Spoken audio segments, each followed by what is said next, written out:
आज मैं आप लोगों को करिकुलम ऑफ बायोलॉजी के बारे में बताऊंगी। पिछली बार मैंने आप लोगों को इसके पाठ्य पुस्तक के बारे में बताया था। आज मैं इसके पाठ्यक्रम, उस पाठ्य पुस्तक में पाठ्यक्रम का किस तरह से निर्माण किया जाता है इसके बारे में बताती हूँ।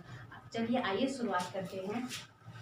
सबसे पहले अगर मैं बात करूँ इसमें, तो करिकुलम ऑफ बायोलॉजी यानी कि जीव विज्ञान का पाठ्यक्रम है। ये पाठ्यक्रम किसके उद्देश्य से तैयार किया जाता है? तो सबसे पहले अगर उद्देश्यों की मैं बात करूँ तो जीव विज्ञान शिक्षा के माध्यम से हम छात्रों के व्यवहार में परिवर्तन लाते हैं, उनके विभिन्न गुणों का विकास करते हैं जो उनके सामाजिक समायोजन और वैयक्तिक विकास में सहायक होते हैं।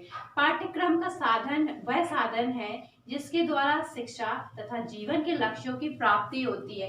यानी पाठ्यक्रम ऐसी चीज होती है कि उसका निर्माण अगर सटीक ढंग से हो तो हम ना सिर्फ छात्रों के व्यवहार में परिवर्तन कर सकते हैं बल्कि उनके गुणों का विकास भी करते हैं। और पाठ्यक्रम क्या है कि हमारे शिक्षा और जीवन दोनों के उद्देश्यों की प्राप्ति करते हैं।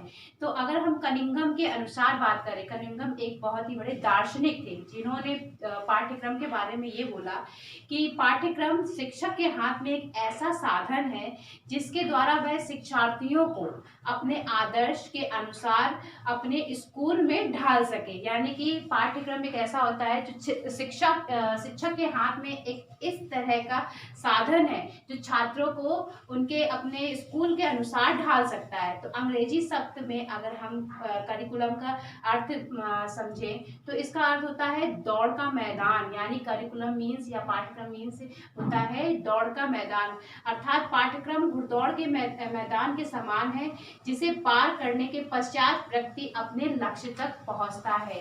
यानी कि लक्ष्य यहाँ पे क्या, पाठ्यक्रम इस तरह से निर्माण हो कि छात्रों को सभी उद्देश्यों की प्राप्ति हो और इसको पढ़ने के बाद छात्रों की जो संतुष्टि प्राप्त हो, जिनकी जो रुचि है और बढ़े। तो ये एक तरह के पाठ्यक्रम का इस तरह से निर्माण किया जाता है। अब अगर मैं नेक्स्ट बात करती हूँ कि पाठ्यक्रम रचना के सिद्धांत क्या होते हैं, तो सबसे पहले बात करती हूँ पाठ्यक्रम का निर्माण तत्कालिक आवश्यकताओं को ध्यान में रखकर किया जाता है। जीव विज्ञान में अनेक नवीन शोध हुए हैं और उनको पाठ्यक्रम में किन्हीं निश्चित सिद्धांतों के आधार पर इंक्लूड नहीं किया जा सकता है।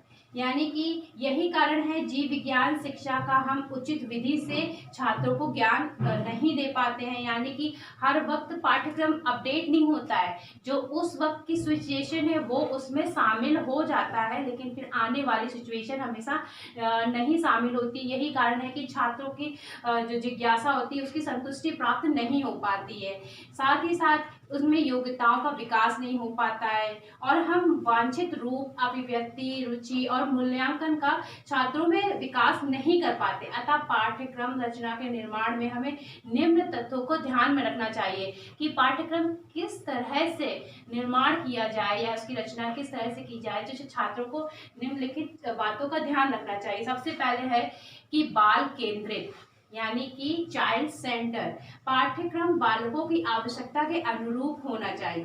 किसी भी निश्चित आयु पर बालक की आवश्यकताओं को ध्यान में रखते हुए ही पाठ्यक्रम का निर्माण है। यानी कि अगर हम बात करें नर्सरी के छात्र की या क्लास 1 के छात्र की कि पाठ्यक्रम में अगर बायोलॉजी को किस तरह से शामिल किया जाए, तो एनसीईआरटी ने क्या किया है, पाठ्यक्रम को इस तरह से शामिल किया है कि उसमें विज्ञान या बायोलॉजी के ना देके इन्वायरमेंटल यानी कि पर्यावरण अध्ययन को शामिल किया है, जिससे छात्रों को ये समझ में आ सके, क्योंकि उस लेवल के छात्र अपने आसपास की वस्तुओं से ही समझते हैं। फिर उसके बाद में 6 to 8 क्लास में पाठ्यक्रम का इस तरह से निर्माण किया गया है कि जीव विज्ञान, भौतिक विज्ञान, रसायन विज्ञान, इन तीनों को एक ही चीज में शामिल करके विज्ञान का निर्माण किया। फिर जब वो उसके हायर लेवल पे जाते हैं, फर्स्ट ईयर या इंटर या 11th 12th में, तो उसमें जीव विज्ञान अलग है, भौतिक विज्ञान अलग है, रसायन विज्ञान अलग। तो पाठ्यक्रम का इस तरह से निर्माण कि जो बालक जिस आयु में है उस आयु के अनुरूप ही पाठ्यक्रम का निर्माण करे। ऐसा ना हो कि इतना ज्यादा पाठ्यक्रम का हाई लेवल का दे दे कि छात्रों को समझने में असुविधा हो। नेक्स्ट बात करते हैं सामाजिक आवश्यकताओं का सिद्धांत।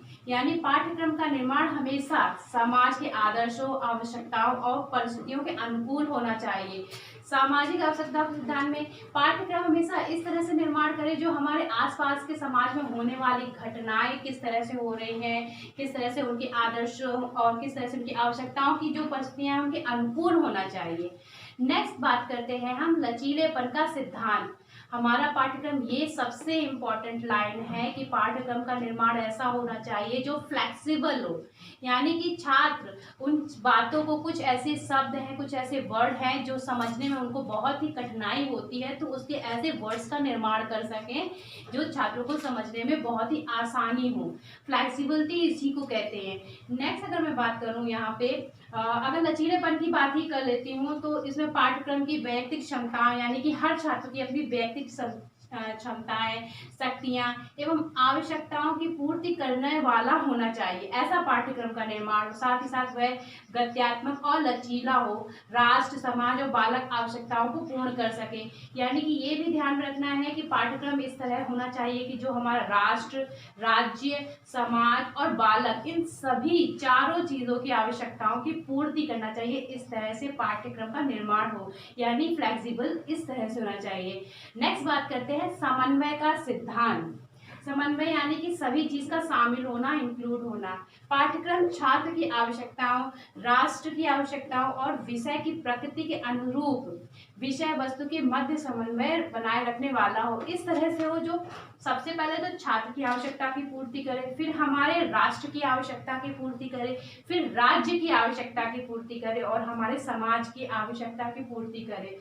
ये सभी चीजें ऐसे पाठ्यक्रम में समाहित होना ही समन्वय का सिद्धांत कहलाता है। नेक्स्ट अगर मैं बात करती हूँ आप लोग के संरक्षण का सिद्धांत। संरक्षण क्या होता है कि पाठ्य के माध्यम से हम उस ज्ञान को सुरक्षित रखना चाहते हैं जिसके माध्यम से हमारी सभ्यता तथा संस्कृति का विकास हुआ। ये ध्यान में रखना कि हमारा जो संस्कृति है वो कई हजार वर्ष पुरानी है, तो पाठ्यक्रम के माध्यम से ही हम अपनी संस्कृति और सभ्यता को सुरक्षित या संरक्षण प्रदान कर सकते हैं। अगर हमारा पाठ्यक्रम इस तरह से निर्माण किया जाना चाहिए कि छात्रों को हमारे सभ्यता और संस्कृति के बारे में पढ़ाया जाना चाहिए, या उनको इस बात से ज्ञान होना चाहिए, ज्ञात होना चाहिए कि हमारी सभ्यता में किस तरह से लोगों का सम्मान, आदर किया जाता है। ये सभी चीज़ें, किसी भी चीज़ को बिना नुकसान पहुँचाए उसका उपयोग करना चाहिए, यानी कि पेड़ पौधों को नहीं काटना चाहिए। शिक्षक का क्या कार्य है, छात्र का क्या कार्य है, ये सभी, यानी कि ये सभी हमारी सभ्यता और संस्कृति में शामिल हैं। तो ये है हमारे संरक्षण का सिद्धांत। पाठ्य पुस्तकों के द्वारा ही हम संरक्षण का सिद्धांत बच्चों को बता सकते हैं। नेक्स्ट बात करें हम यहाँ पे रचनात्मक योग्यता का विकास। तो पाठ्यक्रम, सबसे पहले तो हमारा जितना भी पाठ्यक्रम का निर्माण होता है उसमें एक चीज समाहित है कि करके सीखना। कोई भी चीज है, किसी ने बता दी या आपने उसको देख लिया तो नहीं समझ में आएगा, लेकिन हमारे पाठ्यक्रम का निर्माण अब इस आधार पे किया जा रहा है कि छात्र उसे स्वयं करें और तब सीखें। तो पाठ्यक्रम में जो क्रिएटिविटी है, रचनात्मकता है, उसमें ये शामिल किया गया है करके सीखने का सिद्धांत पर आधारित होना चाहिए, जिसके माध्यम से छात्र को अन्वेषक की स्थिति में कार्य करने की अवसर प्राप्त हो सके। तो आज मैंने आप लोगों को ये बताया कि जीव विज्ञान का पाठ्यक्रम, यानी कि किस तरह से पाठ्यक्रम का निर्माण होना चाहिए जिसमें छात्रों को नए ज्ञान से, नए नए रूप से संबंधित जानकारी हो। पाठ्यक्रम रचना के सिद्धांत में बाल केंद्रित होने, यानी कि पाठ्यक्रम इस तरह से निर्माण हो कि छात्रों को ध्यान में रख के निर्माण की। सामाजिक आवश्यकताओं का सिद्धांत होना चाहिए, लचीलेपन का सिद्धांत होना चाहिए, समन्वय का सिद्धांत होना चाहिए, संरक्षण का सिद्धांत हो, रचनात्मक योग्यताओं का सिद्धांत हो। ये 6 ऐसे सिद्धांत हैं जो पाठ्यक्रम रचना में बहुत ही सहायक होते हैं। Thank you.